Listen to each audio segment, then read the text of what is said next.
What I'm going to show you today is how to make this orange basic blue fox look like this custom blue fox. And what this does is this adds 2 glass beads on here, which makes it dive even deeper in the water column, getting you closer to the fish and getting you more hookups. So we're going to take this lure apart and I'm going to show you how to make one of these right here, right now. So let's do this. First, what you're going to need to get is you're going to get these half-fast shanks. If you're going to do size 5 blue fox or larger, you're going to want to get these. These are 0.037. If you're going to do size 4 or smaller, you're going to want to get 0.028.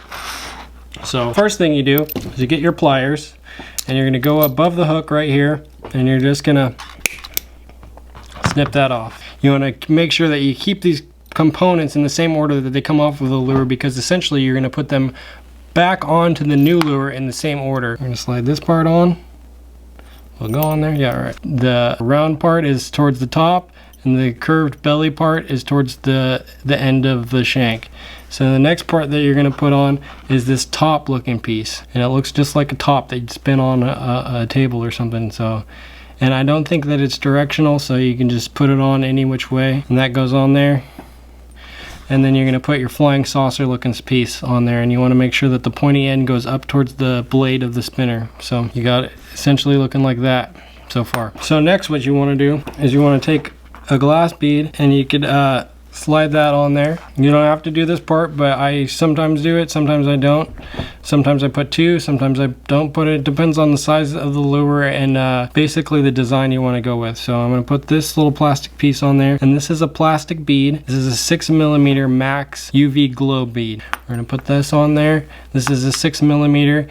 If you get a larger size wire, like you're doing a larger size lure, like you're doing a size 5 or bigger, these wires won't fit on the inside diameter of them. I mean, they will slide on there, but at the bottom you have to double this wire up and go back through the end of these holes. So you want to make sure that you get a larger size bead if you're doing a larger size lure. So keep that in mind. Then you're going to go take your bell housing. You're going to slide that up onto the body of the lure, or the shank of the lure. Then you're going to take your straight piece and you're going to go inside it. That's going to be your next component.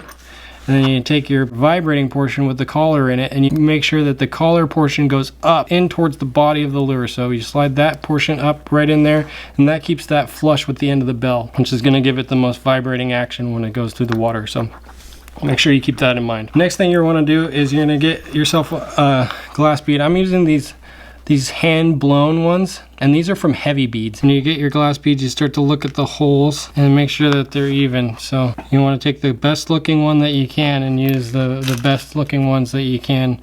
The eyelets of these sometimes are a little bit misshapen. Both of the ends on here look clean. Sometimes they're a little bit tattered, sometimes they're cracked, sometimes they're just they look irregular, and you might not want to use those because they might crack and split apart while you're using your lure. Oh, another thing that I might mention right now is that if you want to use a hoochie skirt, like this hoochie skirt, you're going to want to take your hoochies, which look like this. These ones are from P-Line. Okay, so these are hollow inside. Flip them open, and then it might take a little bit of love to try to get this glass bead in here. Clip off of the nipple, and you want to make sure that your holes are aligned with the top and the bottom of this thing. And essentially you got a hoochie skirt on your lure that looks like that. That's a great way to dress up your lure, especially if you're in like an estuary or some deeper water and you need some more presentation. I've not found them particularly good for fishing for steelhead, but salmon tend to really enjoy them. So we're going to take our glass bead and we're going to slide that up next onto our lure. And then we're going to take another UV bead. We're going to slide this guy up here like that. And then you're going to want to go up here towards the top of this, and you want to give yourself some space at the end right up here where the eyelet's going to be. So I'm going to go up towards the top of this lure, and you want to leave enough on the end so that after you bend it, you can bend it back onto the shank of the lure, and it's going to go back up through these 2 beads. So first bend you're going to want to make, let's call it a 45-degree bend like that. And then we're going to start to curve the body of the lure like a question mark. A little bit of space from where we made our first bend, and we're going to try to start to bend it back in the opposite direction. I like to bend it up towards myself. So I'm going to bend it a little. I'm going to move up a little bit on the shank of the lure, and then bend a little bit more, move up a little bit, bend a little bit more, move up a little bit, bend a little bit more, until you start to get a nice curve that looks like a question mark. You're gonna keep going until your question mark starts to get looking like a loop here. So you got something that looks a little bit like a question mark, or a little bit like an earring end or something like that. And if your first 45-degree bend starts to work its way out, you can put it back in there, and you just bend a little bit more, and a little bit, and a little bit more. And then you take the body of the lure, and you're gonna bend this tab part out so that we have a pinch point here and a pinch point here. These two parts are going to come together on this lure. Things start to get misshapen. You just straighten them out a little bit. Essentially what we got looks like this. And so now what we do is we take one of these, number 5 split ring, and what this does, this helps when you hook up like a coho salmon and it decides it's just going to roll in circles, helps it from the fish spitting the lure essentially. We're going to slide our plastic bead up here as close as we can to the top of this loop. So we're going to cinch it right up to the end of this loop, and this is going to keep the glass bead from splitting apart, because if you put just the glass bead on here, it would just split right apart. So we're going to slide our glass beads on here. Put 2 glass beads on this one, and then we're going to take the end piece of this wire and we're just going to bend it out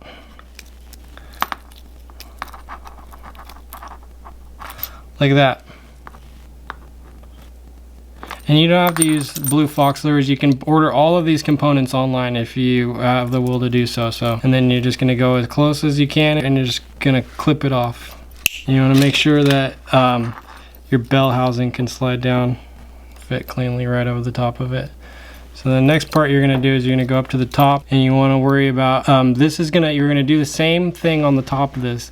We're going to bend it out, and then we're going to bend a loop in it, and then it's going to cross over the shank of the lure again, and the wire is going to go spinning around itself. So you want to leave enough space on the top right above this blade so that you can wrap the wire back around itself. Let's go up here, and I'm going to leave myself about that much space, probably less than a 1/4 of an inch, and we're going to make our first bend like that. So I've got this much space in there, and I'm bending it out, and I'm just going to do the same exact process where I bend a little question mark in it.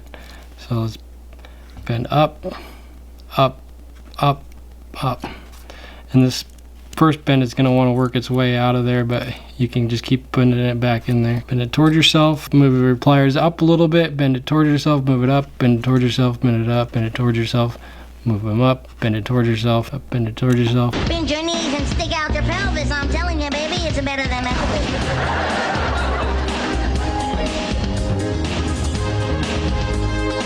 And if it doesn't look the cleanest, you could always kind of fix it up later by going along, pinching it in some parts and manipulating it around. Even after the loop is completely closed up, you can still go around and kind of clean it up by pinching it in certain places. And at this point, we're not going to bend it out. We're going to essentially going with the bend until you can kind of get it like so. And I'm going to take it, I'm going to take my pliers, and I'm going to grab it flat across the top there. I'm going to grab the end here, and I'm going to bend it up and go across the wire like that.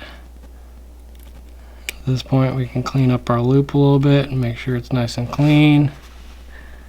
Just pinch around like this. That'll help get it nice and round. And then you can pull this tight up like that. And I like to take my wires flat like this. See how I got that? Take your thumb, your finger, just start wrapping the wire around itself like that.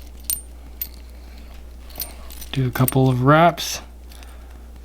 You don't want to get too tight into the ring of the spinner, but you don't want your loop to come loose, so you want to get at least 2 or 3 wraps on there. And then once you get that part, you can come in as close as you can. And if you have to bend the shank of the lure to get in real close there and just get that end piece nipped off, go for it. You can always straighten it out. So now I got a little bit of a tag end hanging off. I can just go ahead and kind of pinch that down a little bit. All right, boom, and that's what you got. Depends on the size of your lure, but for size 3 and 4, I like number 1 Gamakatsu lures. I think this is a number 2 right here. They come with a little bit of a space in the eyelet, and you just take that, wrap it around the end of your split ring there, and just pinch it down. And so this is what you got left over. Ever since I started doing this, I've been getting way more hookups and catching way more fish with a lure that's like this. And I don't think it's just because of the presentation is better or anything like that. I think it's because it just goes deeper in the water column. I can cast it further, I can cover more water, and I can get it right in the fish's space where they're going to feel most threatened or most aggravated by it, and it's just going to lead to them striking at it. Hey guys, thanks for watching my little video tutorial. If you'd like to know more, please leave a comment down there in the comment section. If you'd like to subscribe, I'd really appreciate it. So find that subscribe button and put it in a headlock and give the notification bell a little noogie. And if you like this video, go ahead and find that like button and just donkey punch the crap out of it. I really appreciate it. Thanks for tuning in, and I'll catch you all in the next video. Peace, I'm out.